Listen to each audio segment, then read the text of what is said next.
নমস্কার, দেখছেন জি 24 ঘন্টা আর জি 24 ঘন্টার জ্যাক অলিভার স্টুডিও থেকে আপনাদের সঙ্গে আমি মধুবন্তী। শুরু করছি 3:03 3 খবর। তৃতীয় বিশ্বযুদ্ধের আশঙ্কা বাড়ছে। আমেরিকা, ব্রিটেন এবং ফ্রান্সকে হুমকি ইরানের। ইসরায়েলকে সাহায্য করলে তাদের সামরিক ঘাঁটিতেও হামলা। আমেরিকা, ব্রিটেন, ফ্রান্সকে হুমকি তেহরানের। হামলা না থামালে জ্বালিয়ে পুড়িয়ে খাক করে দেব তেহরান। ইরানকে পাল্টা হুমকি ইসরায়েলের। রবিবার সকাল পর্যন্ত ইসরায়েল এবং ইরানের যে যুদ্ধ পরিস্থিতি তা জটিল থেকে জটিলতর হয়েছে। দুই পক্ষই কিন্তু ক্ষেপণাস্ত্র হামলা চালাচ্ছে। ইরানের তরফ থেকে মুড়ির মতো মিসাইল আক্রমণ করা হয়েছে ইসরায়েলে। 10 জন মারা গিয়েছেন এই হামলাতে, এমনটা জানা যাচ্ছে। এর আগে ইসরায়েল ইরানের তেলের ভাণ্ডার এবং গ্যাসের ভাণ্ডারে আক্রমণ করে, তার পরিপ্রেক্ষিতেই তাদের এই পাল্টা আক্রমণ।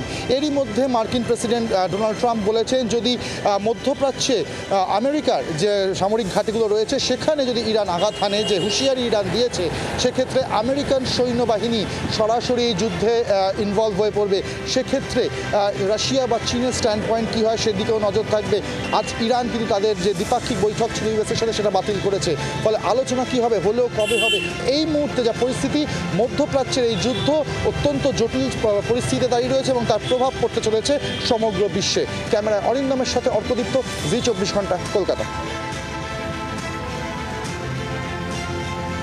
শুক্রবার রাত থেকে ইসরায়েলের নাগাড়ে হামলা। তেল আভিভের দক্ষিণে ইরানের মিসাইল হামলা। ইরানের বেশিরভাগই মিসাইল আকাশে ধ্বংস হয়েছে, খুব বড় ক্ষতি হয়নি দাবি ইসরায়েলের। ইসরায়েল বা ইউএসএ দুজনেই বলবো একসঙ্গেই আছে এর মধ্যে। তো ফিজিক্যালি হয়তো ইউএসএ কিছু করছে না, বাট মিসাইলস এইসব প্রোভাইড করছে ইসরায়েল এক্স্যাক্টলি একটা এয়ার ডমিনেন্স নিয়ে তারপরে ওদের নিউক্লিয়ার ফ্যাসিলিটিকে বম্ব করেছে ইউজিং দেয়ার। ইরান একটা রিটালিয়েটরি স্ট্রাইকে ইউএস আর যারা যারা ইসরায়েলকে সাপোর্ট করছে অ্যাক্টিভলি তাদের টার্গেট করতেই পারে। আর কি করে করবে সেটা ওরাই জানে। রাশিয়া কিন্তু ইরানকে সাপোর্ট করছে, যেটা এখন প্রেজেন্টলি মিলিটারিলি সাপোর্ট করতে পারছে কিনা দ্যাটস এ কোশ্চেন মার্ক। কারণ তারা নিজেরাই একটা যুদ্ধতে বিজি আছে। তো আজকে এখানে দাঁড়িয়ে খুবই চান্স আছে থার্ড ওয়ার্ল্ড ওয়ার। ইরান এবং ইসরায়েলের সংঘাতে রাতভর অশান্ত রইল পশ্চিম এশিয়া। জেরুজালেম এবং তেল আভিভ লক্ষ্য করে পরপর ক্ষেপণাস্ত্র ছুটছে ইরান। পাল্টা ইসরায়েলও জবাব দিচ্ছে। শনিবার এবং রবিবারের মধ্যবর্তী রাতে দুদেশের বিস্তীর্ণ অংশে ক্ষেপণাস্ত্র বর্ষিত হয়েছে।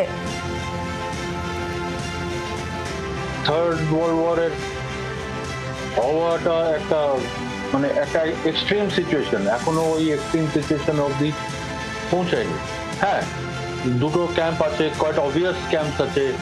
রাশিয়া, চায়না ইরানকে ব্যাক করে, ওইদিকে আমেরিকা ইসরায়েলকে ব্যাক করে। তো এইটা তো নতুন ইকুয়েশন না। এই ইকুয়েশনটা অনেক বছর ধরেই চলছে। এখন ইন্ডিয়া পাকিস্তানের যদি 3 দিনের মধ্যে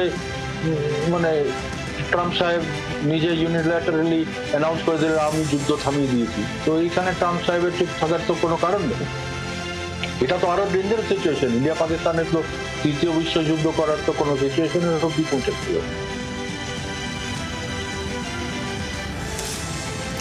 ইরান ইসরায়েল সংঘাতে বিরাট মোড়। ইরানকে হুমকি মার্কিন প্রেসিডেন্ট ট্রাম্পের। ইরান যদি সর্বশক্তি দিয়ে হামলা করে তাহলে আমেরিকা সরাসরি যুদ্ধে নামবে।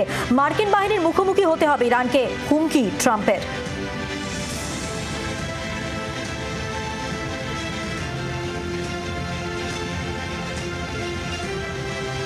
ইরান ইসরায়েল সংঘাতের জেরে 13% লাফ অপরিশোধিত তেলের দামে। বিশ্বজুড়ে আতঙ্ক চরমে। বিগত বেশ কয়েক মাস ধরেই ক্রমান্বয়ে দাম কমে যাচ্ছিল অপরিশোধিত তেলের, কিন্তু এখন অবস্থা পুরো বদলে গিয়েছে। ব্যাপারটা জটিল, কিন্তু মিস্টার ট্রাম্প করেছেন, অনেকদিন ধরে করছেন। ওই জানুয়ারি মাসে যখন ক্ষমতা এসেছিলেন 20 জানুয়ারি, তখন থেকে কিন্তু প্রায় 5 মাস অতিক্রান্ত উনি এরকমভাবে ঝামেলাটা বাড়াচ্ছেন। ইরানে কিন্তু এই যে ইসরায়েল যে ঝামেলাটা করলো, এই ঝামেলাতে তো ট্রাম্পের একটা আমি বলবো সরাসরি মদত ছিল। এবং এই মদতটা যখন আমরা দেখলাম, যখন ইসরায়েল যখন ইরানের উপর এরকম একটা অতর্কিত হামলা করলো, তো ইরান তো এত লোক মারা গেছে, তারা তো এটার একটা আমি বলবো রিপারকাশন থাকবে। এবং এটাতে যদি আমেরিকা সরাসরি যুদ্ধে অবতীর্ণ হয় তাহলে কিন্তু আপনাকে আমি খুব দর্থহীন ভাষায় বলছি যে ইরানেরও কিন্তু তখন সাপোর্ট দেওয়ার অনেক লোক চলে আসবে, এবং চীন কিন্তু অনেক শক্তিধর দেশ আছে, তারাও কিন্তু চলে আসবে ইরানের পাশে, এবং সেটা যদি হয় তাহলে আমরা দেখবো আরেকটা তৃতীয় বিশ্বযুদ্ধ। বিমান বিভীষিকার পর এবার চপার দুর্ঘটনা। কেদারনাথে ভেঙে পড়ল হেলিকপ্টার। খারাপ আবহাওয়ার জেরে দুর্ঘটনা বলে অনুমান। হেলিকপ্টারে সওয়ার এক শিশু সহ 7 জনের মৃত্যু হয়েছে। केदारनाथ में हेलीकॉप्टर के क्रैश होने के बाद हेलीकॉप्टर की सेवा को केदारनाथ वैली में तत्काल प्रभाव से बंद कर दिया गया है। अब केदारनाथ से गौरीकुंड, फाटा और दूसरे स्थानों से जो हेलीकॉप्टर की सेवाएं चल रही थी केदारनाथ धाम के लिए, उसको तत्काल प्रभाव से रोक दिया गया है। इसी तरह से हेलीकॉप्टर की जो सेवाएं हैं देहरादून से लेकर के केदारनाथ और गुप्त काशी, गौरीकुंड के लिए होती है, जिसमें भारी संख्या में जो श्रद्धालु हैं वो केदारनाथ धाम हेलीकॉप्टर के जरिए पहुंचते हैं। लेकिन केदारनाथ में हेलीकॉप्टर के क्रैश होने के बाद सरकार ने बड़ा फैसला करते हुए केदारनाथ धाम के लिए जो हेलीकॉप्टर की सेवाएं चल रही थी उसे बंद कर दिया है। कैमरा पर्सन नमरेश भट्ट के साथ मैं रामानुज, जी मीडिया, देहरादून। উত্তরাখণ্ডের মুখ্যমন্ত্রী পুষ্কর সিং ধামি কপ্টার দুর্ঘটনায় শোক প্রকাশ করেছেন। কেদারনাথ ধাম থেকে গুপ্তকাশীর দিকে যাওয়ার পথে কপ্টারটি ভেঙে পড়েছে। কেদারনাথ থেকে যাত্রীদের নিয়ে গুপ্তকাশী যাচ্ছিল হেলিকপ্টারটি। নিয়ন্ত্রণ হারিয়ে তা গৌরীকুণ্ডের জঙ্গলে গিয়ে পড়ে।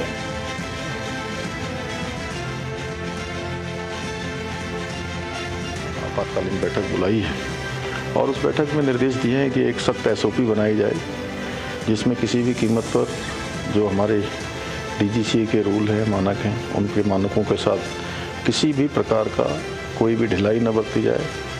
और जो उच्च हिमालयी क्षेत्र हैं, उच्च हिमालयी क्षेत्रों में चलने वाले पायलटों को उसका अनुभव हो, ये एविएशन कंपनियां भी सुनिश्चित करें। एक कंट्रोल एंड कमांड सेंटर यहाँ पर स्थापित किया जाए और जो इस घटना में दोषी हैं उनको तत्काल उनके खिलाफ सख्त कार्रवाई की जाए। लोग यात्रियों की सुरक्षा सुनिश्चित नहीं हो जाती है तब तक ये सेवाएं बंद रहेंगी।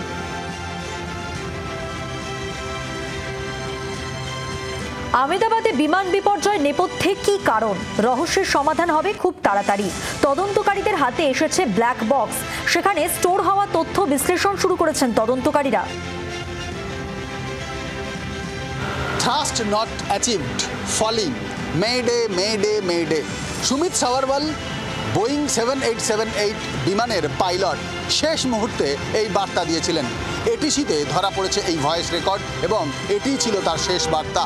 অর্থাৎ বিমান আকাশে উঠতে অসক্ষম হচ্ছে, সক্ষম হচ্ছে না এবং পড়ে যাচ্ছে, এবং মেডে মেডে মেডে যেটি বিভৎসতার ক্ষেত্রে পাইলটরা ইউজ করে থাকেন, আর এটিই ছিল শেষ বার্তা।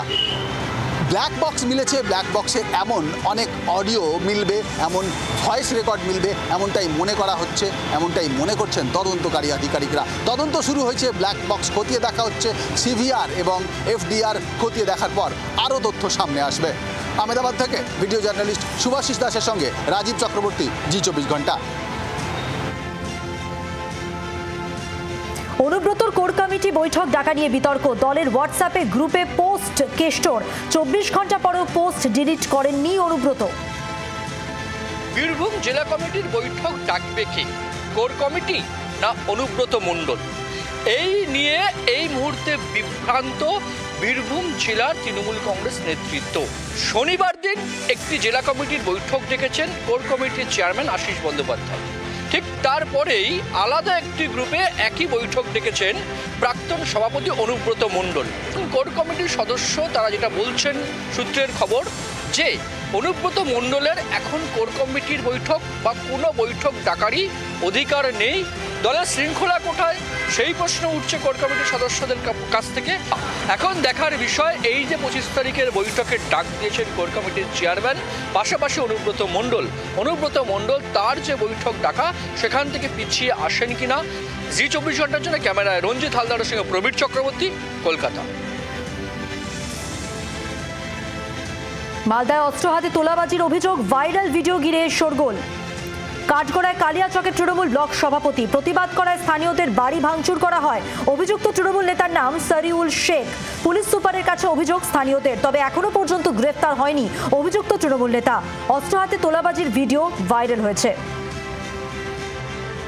প্রকাশ্য দিবালোকে অস্ত্র নিয়ে দাপাদাপির ছবি আবার সামনে এলো। মালদার কালিয়াচকের ঘটনা ঘিরে রীতিমতো শোরগোল শুরু হয়েছে।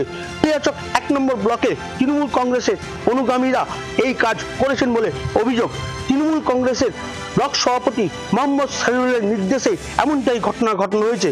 অভিযোগ উঠেছে এলাকার বাসিন্দারা তোলা দিতে অস্বীকার করায় এই ধরনের অস্ত্র নিয়ে প্রাণনাশের হুমকি দেওয়া হয়েছে। যে ছবি রীতিমতো সামাজিক মাধ্যমে ভাইরাল। আর এই ঘটনার পর এখনো পর্যন্ত অভিযুক্তদের কাউকে গ্রেপ্তার করেনি পুলিশ প্রশাসন। আর প্রশাসনের বিরুদ্ধে এমনই অভিযোগ তুলে সরব হয়েছেন এলাকার বাসিন্দারা। কালীচক থেকে ক্যামেরায় প্রশান্ত দাসের সঙ্গে রণজয় সিংহ, জি 24 ঘন্টা।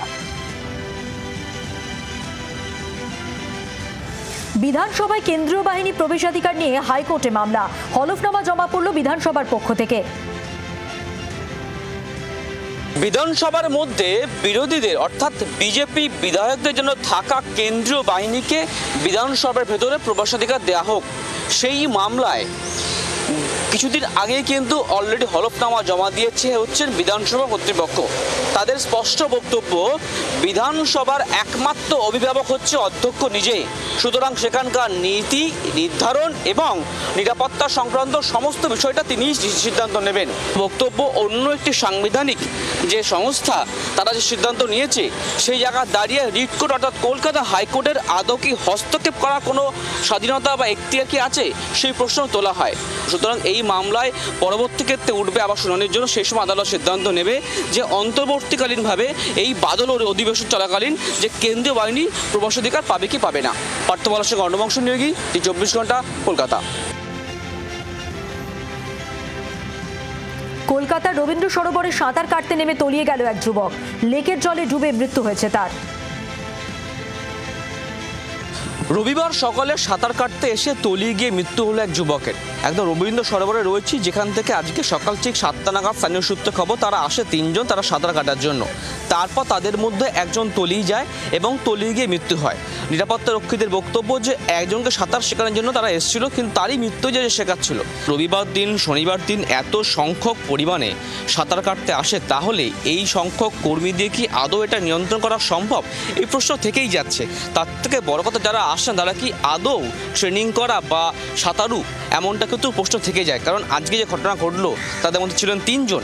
একজনের বক্তব্য হচ্ছে তাকে শেখানোর জন্য তাকে নিয়ে আসা হয়েছিল, যে শেখাবেন তারই মৃত্যু হয়েছে এই ঘটনায়। অর্থাৎ তার দেহ নিয়ে যাওয়া হয়েছে হাসপাতালে, এখন তার PM হবে, পোস্টমর্টম হবে। পুলিশ সূত্রে খবর, সেই ব্যক্তির পরিবারকে খবর দেওয়া হয়েছে, তারা কোত্থেকে এসেছিল সে বিষয়ে জিজ্ঞাসাবাদ করা হচ্ছে।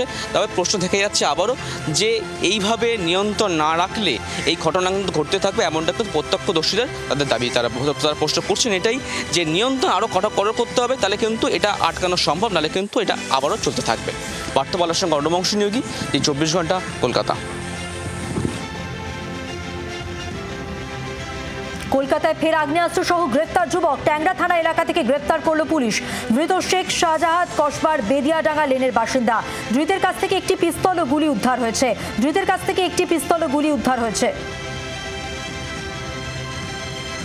আগ্নেয়াস্ত্র সহ এক যুবককে গ্রেপ্তার করল ট্যাংরা থানার পুলিশ। শনিবার রাতে ট্যাংরা থানা এলাকার পুলিনখটিক রোডে গোপন সূত্রের খবর পেয়ে শেখ শাহজাদা নামে বছর 29-এর ওই যুবককে হাতে নাতে পাকড়াও করে কলকাতা পুলিশ। ধৃতের কাছ থেকে একটি আগ্নেয়াস্ত্র এবং 1 রাউন্ড গুলি পাওয়া গিয়েছে। তবে একই সঙ্গে প্রশ্ন উঠেছে এই ধরনের আগ্নেয়াস্ত্র আসছে কোথা থেকে। তবে পুলিশ সূত্রে জানা গিয়েছে ধৃতকে নিজেদের হেফাজতে নিয়ে দফায় দফায় জিজ্ঞাসাবাদ করছেন তদন্তকারী কর্তারা এবং একই সঙ্গে জানার চেষ্টা করছেন এই আগ্নেয়াস্ত্র কোথা থেকে এলো এই ধৃতের কাছে। জি 24 ঘন্টার জন্য ক্যামেরায় জয়ন্তর সঙ্গে রনয়, কলকাতা। বঙ্গোপসাগরে তৈরি হয়েছে ঘূর্ণাবর্ত। দক্ষিণবঙ্গে ঝড় বৃষ্টি। কাল থেকে দক্ষিণবঙ্গে ভারী বৃষ্টির পূর্বাভাস রয়েছে।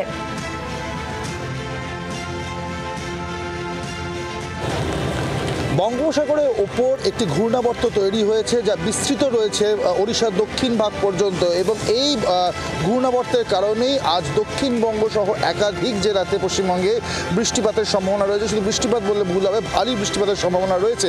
ইতিমধ্যেই কলকাতা শহরে বৃষ্টি শুরু হয়ে গিয়েছে এবং কলকাতা সহ নদিয়া, উত্তর দক্ষিণ 24 পরগনা, পূর্ব পশ্চিম মেদিনীপুর, বীরভূম বিভিন্ন জেলাগুলিতে কিন্তু আজ বৃষ্টিপাতের সম্ভাবনা রয়েছে। একই সঙ্গে উত্তরবঙ্গের বিভিন্ন জেলাতেও ভারী বৃষ্টিপাতের সম্ভাবনার কথা জানিয়েছে আবহাওয়া দপ্তর।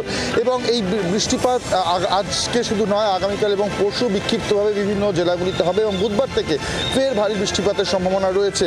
এখনো পর্যন্ত অফিসিয়ালি বর্ষা পশ্চিমবঙ্গে প্রবেশ করেনি, তবে খুব অল্প দিনের মধ্যেই কিন্তু বর্ষা প্রবেশ করতে চলেছে এমনটাই জানা যাচ্ছে। ক্যামেরায় অরিন্দমের সাথে অর্কদীপ্ত, জি 24 ঘন্টা, কলকাতা।